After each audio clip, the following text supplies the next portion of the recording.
The German officer had one clear chance to save himself when the shelling stopped.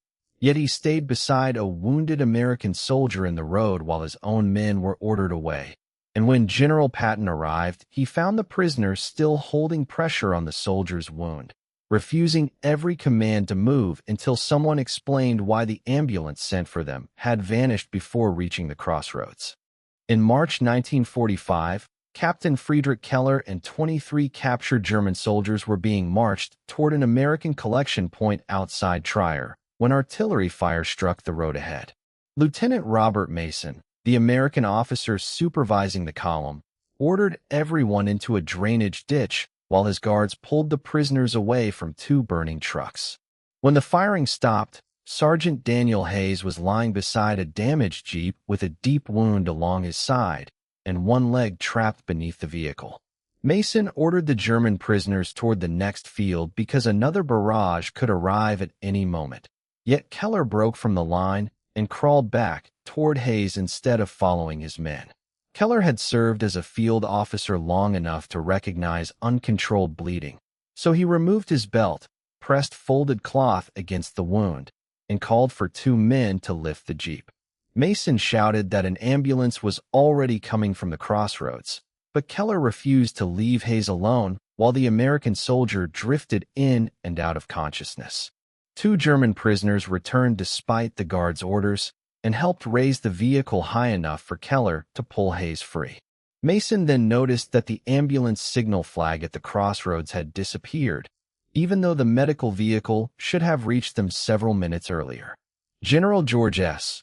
Patton arrived with a staff convoy after the blocked road delayed his movement toward the front. He stepped from his vehicle expecting to find a routine artillery incident, but instead saw a German officer kneeling beside an American sergeant while guards argued over whether the prisoner should be removed. Patton asked why the wounded man had not been evacuated, and Mason pointed toward the empty crossroads. A dispatch rider was sent to investigate, while Keller continued working on Hayes and warned that moving him without proper support could worsen the injury. The rider returned with the ambulance abandoned behind a stone barn, its rear doors open and its medical chest missing. The driver was gone. A patch of blood marked the steering wheel, and fresh tire tracks from another vehicle crossed the roadside toward an orchard. Patton ordered Hayes moved on a headquarters truck and told Mason to keep Keller nearby until the missing ambulance was explained.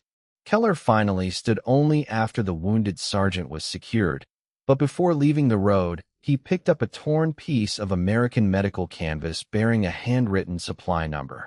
Inside the orchard, military police found the ambulance driver unconscious beside an empty fuel drum.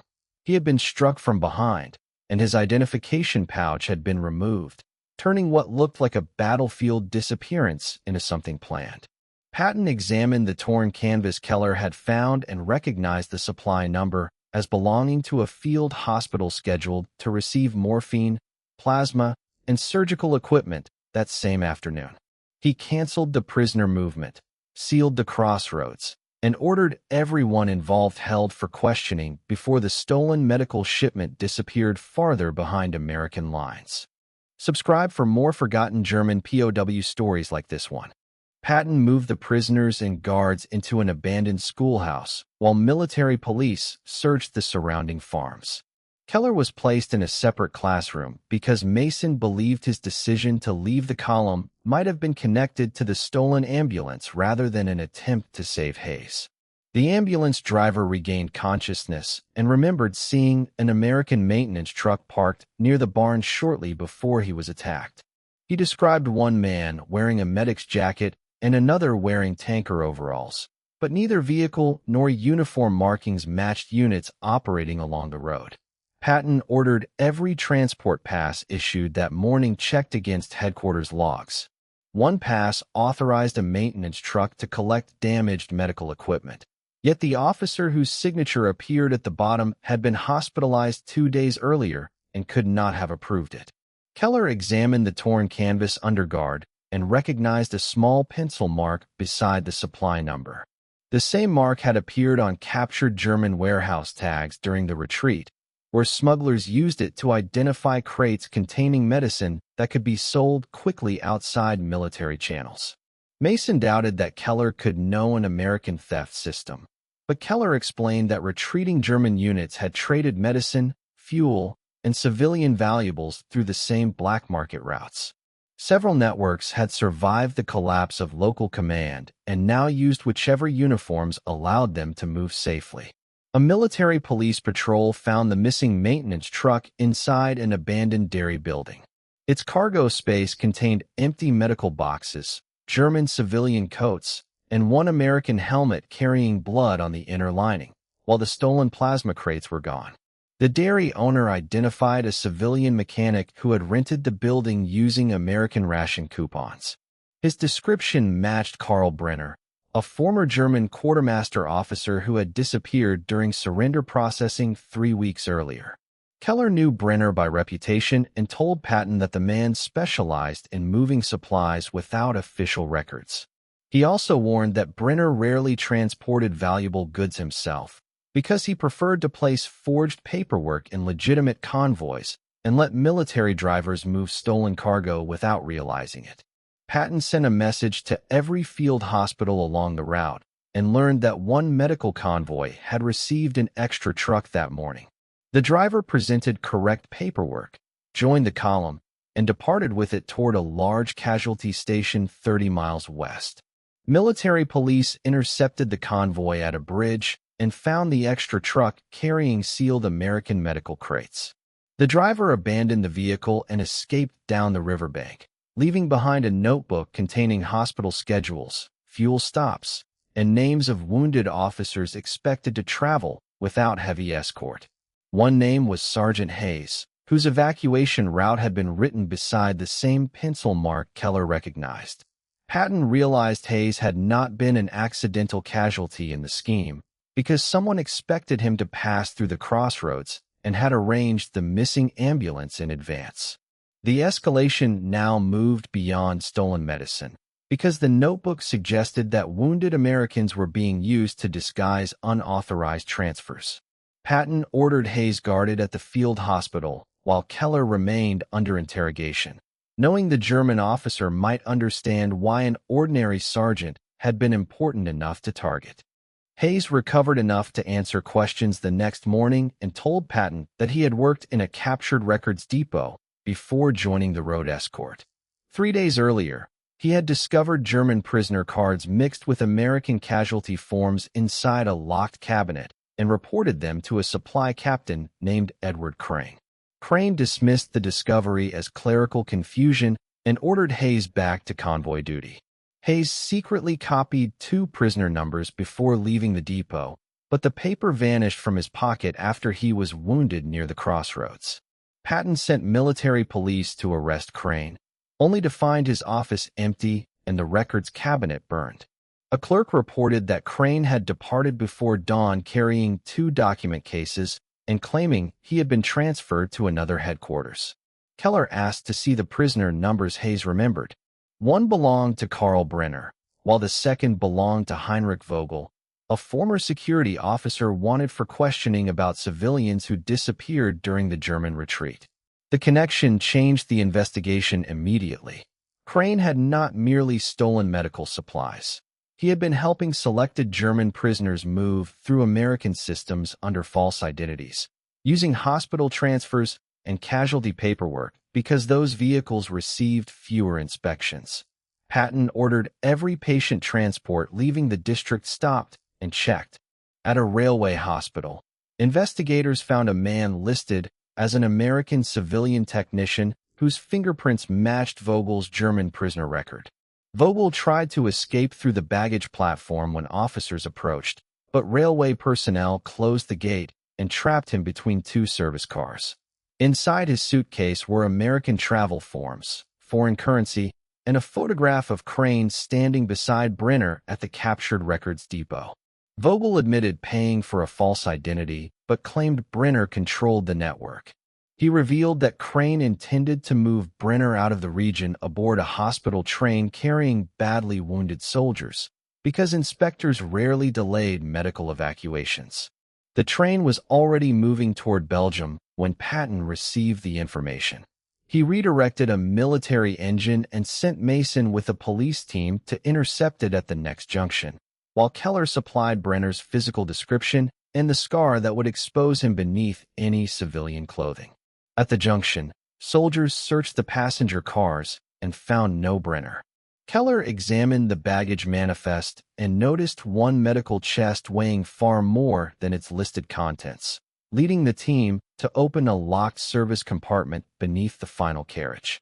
Brenner was hiding inside with forged papers, Crane's document case, and enough morphine to finance months of further movement. The arrest recovered the stolen shipment, but Crane himself was still missing and had already sent orders canceling several prisoner interviews. The major consequence fell immediately on Keller because one canceled interview concerned his own former unit. Patton received a report accusing Keller of ordering civilian executions during the retreat, and headquarters demanded that he be transferred under guard before his cooperation could influence the investigation. Keller was prepared for transfer when Patton ordered the accusation examined before the truck departed. The report carried Keller's name, rank, and unit correctly, but the witness statement claimed he had been present in a village on a date when American capture records placed him 50 miles away. Patton sent investigators to the village and located two surviving witnesses. Both recognized Keller's unit insignia, but identified another officer as the man who had issued the orders, describing a facial scar that matched Brenner rather than Keller. Brenner denied involvement until Patton placed the village photographs beside the forged prisoner cards recovered from Crane's case. One card showed that Brenner had already attempted to adopt Keller's identity during an earlier surrender transfer, explaining why accusations attached to the wrong officer had followed Keller into captivity. The reversal deepened when investigators opened Crane's second document case and found a ledger recording every false identity sold through the network. Brenner had purchased Keller's name because Keller's medical and surrender record carried no immediate criminal flag, making it useful for leaving custody. Crane had then created accusations against the real Keller so that any conflict between their identities would be resolved by removing the prisoner who could expose the substitution. Hayes discovered the first mismatch in the records depot, which explained why his ambulance route had been targeted. Patton canceled Keller's transfer and brought Hayes from the hospital under medical supervision. Hayes identified Crane as the officer who took the prisoner cards from him, while Keller matched Crane's handwriting to several false medical orders. A radio intercept then revealed Crane requesting passage through a fuel checkpoint using a field hospital authorization. Patton allowed the message to proceed and replaced the checkpoint staff with military police while keeping the change off normal radio channels. Crane arrived after sunset, driving an ambulance with 2 document boxes and an unconscious German passenger. The papers identified the passenger as Keller, showing Crane intended to create a second official record of Keller leaving the district while the real man remained in custody. Military police closed the checkpoint and arrested Crane without firing.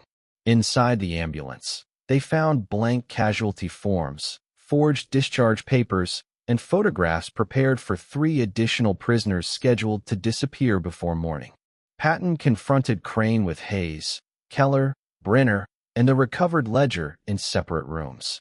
Their independent statements matched the documents closely enough to establish how the network had operated through stolen medical movements. The major reversal cleared Keller from the fabricated accusation without clearing him of any unrelated wartime conduct, and Patton ordered those questions reviewed separately. Keller's decision to remain beside Hayes was now understood as the act that had kept the only American witness alive long enough to break the identity network. Patton returned Keller to the prisoner compound under normal guard rather than special treatment. He also ordered Hayes's original report restored to the official file, preventing Crane's forged records from becoming the permanent version of what happened at the crossroads. A military hearing opened 3 days later inside a requisitioned courthouse, where Crane, Brenner, and Vogel faced the evidence recovered from the ambulances, railway compartment, and records depot. Keller entered only as a witness and remained under prisoner regulations throughout the proceedings. Hayes testified first, describing the mixed identity cards and Crane's order to forget them. The court then compared his copied prisoner numbers with the forged forms found in Crane's vehicle, establishing that the missing paper had been taken because it identified the network's two most important clients. Brenner attempted to blame Keller for creating the false identities, but prosecutors produced the village witnesses and fingerprint records showing that Brenner had repeatedly used other names. Keller identified his genuine signature beside forged versions without claiming innocence beyond the documents he could verify.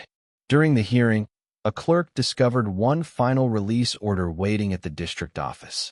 It authorized 3 German prisoners to travel as civilian labor specialists aboard a supply train leaving that afternoon. Patton stopped the train before departure and ordered the 3 men checked against fingerprint cards. 2 identities were genuine, while the third belonged to an interpreter who had died during capture. The imposter carried Crane's last and used codebook and a list of American checkpoints still accepting the old hospital authorization. His arrest ended the remaining route through which the network could continue after Crane's detention. The court convicted Crane of conspiracy, theft, falsification of military records, and assistance in unauthorized prisoner movements. Brenner and Vogel remained in custody for separate proceedings connected to their own wartime actions and false identities. Keller's case returned to independent investigators, who removed the accusations proved to belong to Brenner but retained questions about Keller's actual command history. Patton refused to recommend release, stating that saving Hayes did not erase whatever responsibility might exist elsewhere. Hayes visited Keller before being transferred to a recovery hospital and returned the belt the German officer had used around his wound. The leather had been cut during treatment, but Hayes had asked the medics to preserve the surviving section. Keller accepted it only after Hayes insisted, then handed him the torn medical canvas that had started the investigation. Each man carried the object belonging to the other when they left the room under different forms of custody. Patton signed the final evidence order and directed copies of the identity ledger to every prisoner processing center in the theater. Hundreds of records were checked before additional transfers continued, making it impossible for Crane's paperwork to survive through another office. When Keller's transport finally arrived, he walked toward it without argument and stopped only to look toward the hospital truck carrying Hayes in the opposite direction. The American had survived, the false identities had been broken, and Keller boarded under his real name with no promise about what the next investigation would decide. Months later, Hayes received a short notice stating that the false accusations against Keller had been removed, while the German officer remained under review for his actual wartime service. Inside the envelope was the strip of medical canvas Keller had returned through camp authorities. Hayes folded it around the cut piece of belt and placed both in his footlocker, while the official report recorded one fact beyond dispute. When Keller had been ordered away from the crossroads, he stayed beside the wounded American until help finally came. Most people know how World War II ended. Very few know what happened inside these prison camps. Subscribe for more Untold WWII stories.